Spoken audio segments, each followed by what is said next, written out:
Ceylon, where the country's tiny 8,000-man army has just had its first ever taste of active combat. General Atigali briefs his men on flushing out the so-called Che Guevara guerrillas, thousands of discontented students whose armed rebellion against the government has brought Ceylon to its biggest crisis since independence.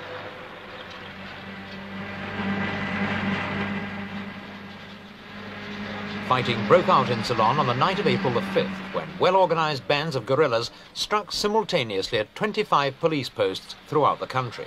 The government claimed the insurgents were members of a banned student organization known as the People's Liberation Front and had declared a state of emergency 2 weeks earlier when it became clear the unrest was founded on nationwide discontent.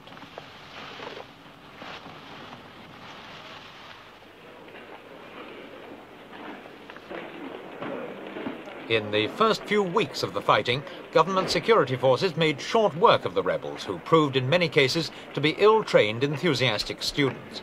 With strict censorship in operation, no casualty figures were published. The government claimed only 100 rebels were killed, but some newspaper reports estimated the real figure at 1,500. Western journalists also accused the security forces of needless brutality, particularly with prisoners, and even alleged that mass executions had taken place. Ceylon is a small island lying some 40 miles off the coast of India. It's roughly the same size as Ireland, and its 1,000 miles of coastline offers the same attractions to arms smugglers. Throughout the emergency, Ceylon's tiny navy has been constantly on the alert against any attempt to smuggle arms to the guerrillas. The Indian Navy also helped in carrying out searches and actually arrested 2 North Korean trawlers trying to get illegal arms ashore. Fishing craft, stop your engines. We are coming to search you. We are coming to search you. This time the suspects were small fry, but the government was taking no chances on even the smallest trickle of help reaching the rebels. Although most of the fighting looks to be over, a guerrilla campaign could be fought in the jungles for years. We put this point to Ceylon's Home Affairs Minister, Mr. Bandaranaike. Well, I should imagine that the back of the insurgent terrorist action is already broken. But the cleanup operations could take a substantial period of time because it's a slow process to pick up the stragglers and to deal with them according to law. We were aware of an insurgent danger to this country. We had been aware of it for some time, but it is perfectly true we were not prepared in a military sense to deal with it, having regard to the ramifications of it and the degree of preparedness that they had engaged in, and we were definitely caught off guard in a military sense. In the capital, Colombo, all is now quiet, but no one is taking this as a sign the rebellion's been crushed. Government troops may control the cities, but there's not enough of them to control the countryside as well. In any case, the answer to Ceylon's crisis doesn't lie with the military, but with the politicians here in Ceylon's parliament.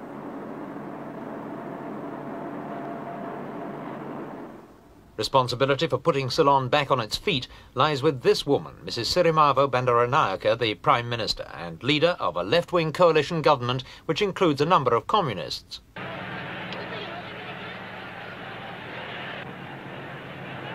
Previous governments, including her own, had tried and failed to find the solutions to Ceylon's chronic economic problems. Last year, Mrs. Bandaranaike again swept to power after promising an ambitious program of socialist reforms. But time was running out, and within 9 months the euphoria of electoral success had been replaced by disillusionment and active discontent.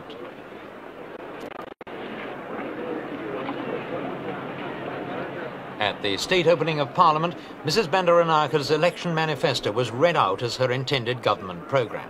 She promised jobs for all, a lower cost of living, cheap housing for the poor, rapid industrialisation and expanded health services.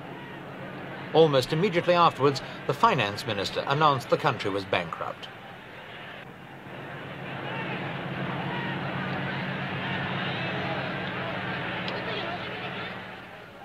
Disillusionment with yet another government may have provided the spark that set off the guerrilla rebellion, but the real causes of the revolt are far deeper. They're to be found in the marketplace. Ceylon's economic problems are immense. It's a rich agricultural country, yet it has to import its own food. Its major exports fetch low prices on world markets, and this in turn means Ceylon has less foreign exchange to spend on industrialization. It's a vicious circle that hasn't been helped by the revolt. Economic troubles brought on the rebellion, and now the rebellion is making the economic situation worse. International involvement in the crisis has come in another area. The government alleged the North Korean embassy in Colombo was providing the guerrillas with propaganda material during the insurrection. Mrs. Bandaranaike responded by breaking off diplomatic relations and expelling the embassy staff. Despite this incident, most observers still saw the revolt as a spontaneous popular movement. Even the government disclaimed direct foreign involvement. Mr. Bandaranaike again. I think our findings are at the moment that really there has been no direct foreign involvement of any sort. One embassy, as Mrs. Bandaranaike stated in her broadcast message to the nation, had behaved somewhat foolishly and indiscreetly in its own propaganda efforts and thereby indirectly helped the terrorist insurgents. She had occasion to warn that particular embassy, and when the warning was not heeded, she had occasion to ask the embassy personnel to leave the country. Ceylon University, cordoned off with barbed wire and occupied by troops, is the key to the rebellion.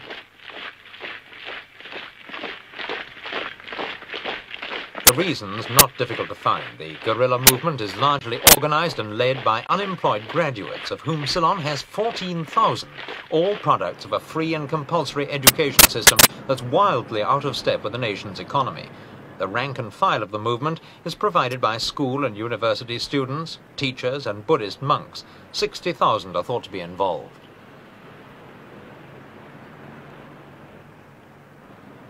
Although the government seemed to be taken by surprise by the scale of the revolt, the first signs of the crisis showed themselves last year when the Ceylon Special Branch produced a report on a revolutionary political youth group known as the People's Liberation Front, dedicated to overthrowing the government. And as recently as last September, the authorities marched 63 of these young people into court to face various charges of subversion.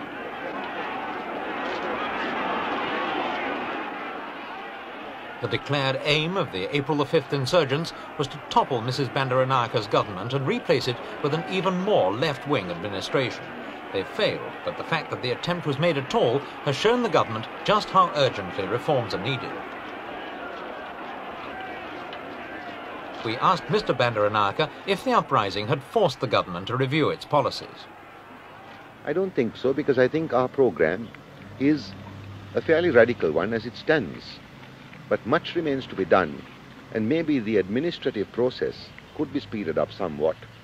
And I think it will have to be speeded up if we are to make any effective impact upon the problems of our country and of our time. But it would be incorrect to say that the Che Guevarists, as they call themselves, or as they are called sometimes by others, have led to any changes in the basic thinking of the centre-left policies of Mrs. Bandaranaike's government. My estimate would be, very broadly speaking, that it would be that we've got approximately 100 million rupees or more to find in the immediate future in foreign exchange to get over the immediate effects of the crisis. Ceylon's dire economic straits and constant need for aid has meant close scrutiny from the World Bank and other financial institutions. But even they are having difficulty working out Ceylon's true financial position because of wildly fluctuating exchange rates. A dollar presented in the street, for example, can fetch twice as many rupees as it would in a bank or in a shop. The result has been a marked reluctance on the part of the international bankers to lend Ceylon any more money. The government, in turn, has had to stop non-essential imports, and this, in turn, has made some consumer goods extremely valuable assets. A small second-hand car sells for nearly $10,000.